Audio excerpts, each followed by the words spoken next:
Good morning, children. Today I will explain you the invertebrates, what are invertebrates and in how many phyla they are divided. In the last class I told you about the vertebrates, that vertebrates are divided into 5 phylum: fishes, aves, amphibians, reptiles and mammals. Today I will explain you about the invertebrates, that invertebrates are those animals which have the backbone. They are divided into 8 phyla. And one by one I will tell you the characteristics of these phylum. The first phylum is the Porifera. Poriferans are mostly aquatic animals. Aquatic means they live in water, means they are marine animals, means they live in the sea water. Second property of the poriferan is that body is very simple and cylindrical. Third property is that they have pores in their body, and what is the main function of this pore is that the water and the food enters inside their body through these pores. So they have the pores throughout their body. All the sponges, these spongia, they belong to the poriferans. The second phylum, the invertebrates are divided, that is Cnidaria, or we can say coelentrates. So coelentrates animals are mostly marine, means they are also aquatic in nature, and their body is very soft, means they have a soft body. They have a canal system. Through this canal system also the circulation of the water takes place throughout their body in the coelentrates. Another property is that they have tentacles which help them in the movement and catching the prey. Whatever the food they get, they catch it through the prey. This food is called prey, and this is caught through the tentacles which they have in their body. Like jellyfish and other, they are example of the coelentrates. The next phylum, it is divided into Platyhelminthes. They are also called flatworm. Why they are called flatworm? Because their body is flat in nature. Like tapeworm, you have seen, the body of the tapeworm is flat, or we can say they are ribbon-like body they have, or leaf-like body. So mostly they have the flattened body, and they live as parasite. Parasite means which live in the host animals. Like tapeworm live in the intestine of the human beings. So that's why they are called, tapeworm are called parasites. So mostly the Platyhelminthes animals which belong to the Platyhelminthes group or flatworms, they are parasite in nature. They have hooks and suckers to suck the food which is absorbed in the intestine. That food is sucked through these suckers by the tapeworms. Like examples are the tapeworm and the liver fluke. The next phylum is the Nematoda. Nematoda are mostly called roundworms. Like here we have studied the Platyhelminthes, they are called flatworm because their body is flat in nature. Here in the same way, the nematodes are roundworm. They are called because their body is round in shape, and the body is long, thin and as well as cylindrical. Their unsegmented body means they don't have segments.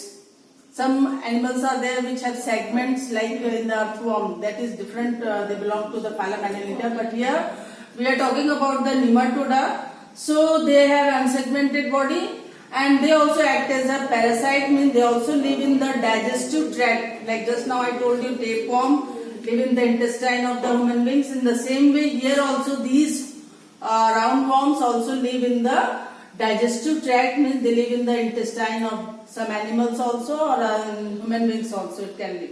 So these are the properties of the phylum Nematoda. Like hookworms, all hookworms belong to the Nematoda.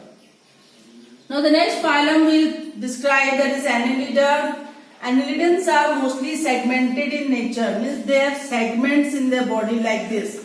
If you see the structure of the earthworm, they have segmented body, and they are mostly free living. They are terrestrial also, and they live on the water also. Mostly the earthworm live in the on the land. So they have segmented body and they have the beginning in the structure we can see the mouth, and at the last we can see the anus. And they also have kitty-like structure. These kitty are actually the hair-like structures which are present in the body of the annelids, like in the leech we can see the hair-like structures which are called kitty, which help them in locomotion. Locomotion means to move from one place to another. Example, all leech and earthworm belongs to the phylum Annelida. Now the next phylum will describe, that is about the Arthropoda. Arthropoda is the phylum in which mostly the 80% of the organisms or the animals on the earth, they belong to the phylum Arthropoda, and they are also terrestrial as well as aquatic in nature. Terrestrial means which live on the land, and aquatic means which live in the water. And they have a hard outer covering that is called exoskeleton, means the exoskeleton is mostly made up of chitin. And the body of the Arthropoda is divided into three parts: head, thorax and abdomen. Like if you see the cockroach, they have the three parts, the body is divided into, this is the head part, this is the thorax part, and this bottom part is the abdomen part. So every insects, all insects belong to the phylum Arthropoda, and they have the body is divided into head, thorax and abdomen.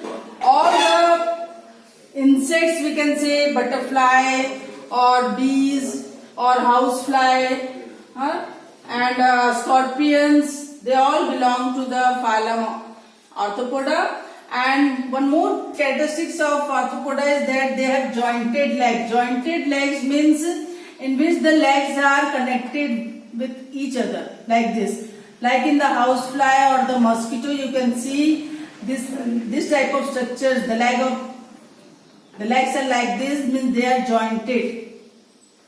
मतलब एक दूसरे से वो connected रहते हैं, उसको jointed legs कहते हैं. Example, all insects belong to the phylum Arthropoda. The next phylum will describe, that is phylum Mollusca. These molluscans are also terrestrial in nature, means they live on land, as well as they are aquatic in nature, means they live in the water. They have soft unsegmented body. If we see their body and if we touch the body of the molluscans, their body is very soft and the body is not segmented, means they are unsegmented, they have unsegmented body. And the body of the molluscans are mostly divided into three parts: head, visceral mass and foot. Foot actually is the part which helps them in locomotion, that is to move from one place to another. Example, snails, oysters, they all belong to the phylum Mollusca. The next phylum will describe the phylum Echinodermata. Echinodermata belongs to the, actually these are the starfish, you might have heard, because their body is star-like. They have arms which comes out from the central disc of their body, and these animals are mostly marine, means they live in the sea water, and they have spines all over the body.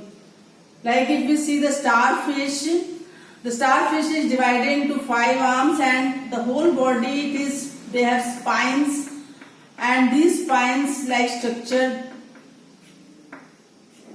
They are also have in the middle, we can see the tube feet inside the body of the starfish, and this tube feet mostly help them in locomotion, means to move from one place to another. So locomotion in the starfish and the other echinodermates takes place by the tube feet. So all the starfish, sea urchins, they all belong to the phylum Echinodermata. So here we can complete this topic. We have completed that invertebrates are divided into these 8 phylums. So you study all the characteristics of these 8 phylum with the example, as well as I will give you the exercise and question answer of this chapter in the WhatsApp group. Thank you.